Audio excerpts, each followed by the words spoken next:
Halo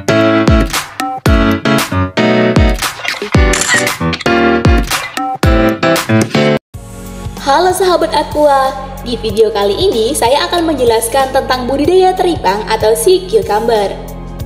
Teripang atau sea cucumber merupakan komoditas payah laut dan termasuk deposit feeder serta memiliki nilai ekonomis yang tinggi.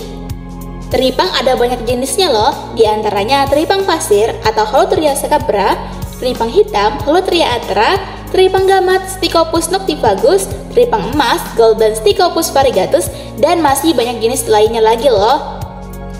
Salah satu jenis teripang yang memiliki nilai ekonomis yang tinggi adalah teripang pasir yang telah banyak dibudidaya di dunia seperti di Australia, Filipina, Vietnam, Madagaskar, Fiji, dan Indonesia dengan skala yang berbeda. Teripang yang diambil secara terus-menerus dari alam tanpa memperhatikan umur, ukuran akan berujung pada kepunahan. Maka diperlukan budidaya dan pembenihan untuk memenuhi stok kebutuhan pasar. Nah, dalam budidaya teripang ada beberapa hal yang harus dipenuhi syaratnya loh. Yang pertama, lokasi terlindung. Lokasi budidaya teripang harus terlindung dari pengaruh arus, gelombang, maupun angin yang besar. Lokasi yang terlindung dari pengaruh seperti ini biasa ditemukan di perairan teluk, laguna, atau perairan terbuka yang terlindung oleh gugusan pulau atau karang penghalang. Syarat kedua yaitu dasar perairan. Dasar perairan sebaiknya landai yang terdiri dari pasir dan pecahan-pecahan karang yang berlumpur dan banyak ditubuhi lamun serta rumput laut. Karang, lamun, serta rumput laut ini berfungsi sebagai pelindung dan juga sebagai perangkap makanan untuk teripang. Yang ketiga, kualitas air. Lokasi budidaya yang dipilih sebaiknya mempunyai kisaran suhu air sekitar 24-30 derajat Celcius dengan salinitas 28-32 ppt. Dengan kemampuan yang terbatas dalam pengaturan osmotik, teripang tidak dapat bertahan hidup terhadap perubahan salinitas yang terjadi secara drastis. Salinitas optimumnya sekitar 29-33 ppt. Kemudian untuk pH airnya sekitar 6,5 sampai 8,5. Oksigen terlarutnya sekitar 4 sampai 8 ppm. Syarat keempat, ketersediaan benih. Benih merupakan salah satu faktor vital dalam produksi. Oleh karena itu, untuk menjamin kelangsungan budidaya teripang harus tersedia benih yang cukup baik secara kualitas, kuantitas, maupun kontinuitasnya. Lokasi budidaya sebaiknya dekat dengan sumber benih atau lokasi itu memiliki benih alami. Terdapatnya benih alami di lokasi itu merupakan petunjuk bahwa lokasi tersebut cocok untuk dibudidaya teripang.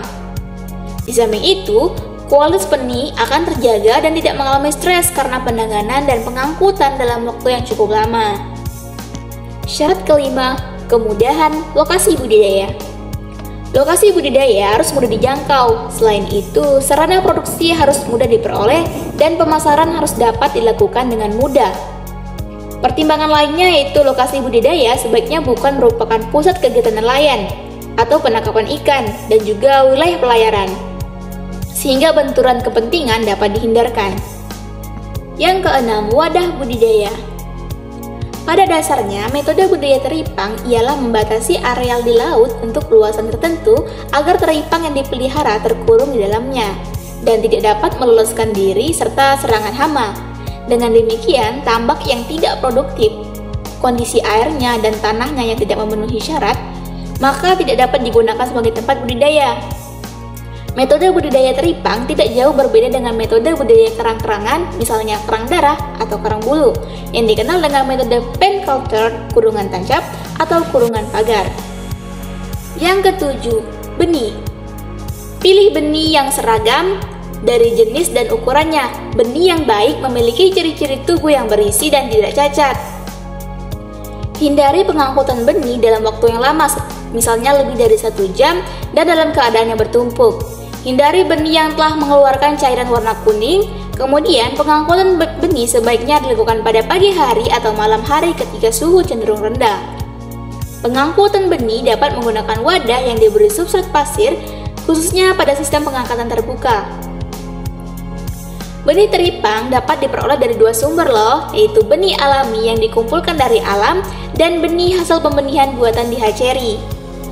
Benih alami biasanya banyak ditemukan di kawasan pasang surut yang berdasar lumpur berpasir dan banyak ditumbuhi tumbuhan laut seperti lamun dan rumput laut. Adapun ciri untuk memilih benih alami teripang yaitu yang pertama, bentuk badan bulat panjang dengan bagian perut merata serta bersekat-sekat melintang berwarna putih. Kemudian, di antara sekat-sekat tubuh di bagian punggung terdapat garis-garis hitam. Syarat ke-8, pakan. Pakan alami teripang berupa plankton, detritus atau sisa-sisa bahan organik dan sisa-sisa endapan di dasar laut yang dapat diperoleh di sekitar lingkungan budidaya.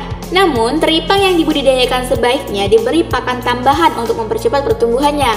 Pakan tambahan itu berfungsi untuk menambah kesuburan perairan dan umumnya berupa campuran kotoran hewan dan dedak halus dengan perbandingan 1:1. Pakan diberikan dengan cara ditempatkan dalam karung goni yang berlubang-lubang sehingga keluar sedikit demi sedikit. Hal ini bertujuan untuk mencegah hanyutnya pakan karena arus atau gelombang.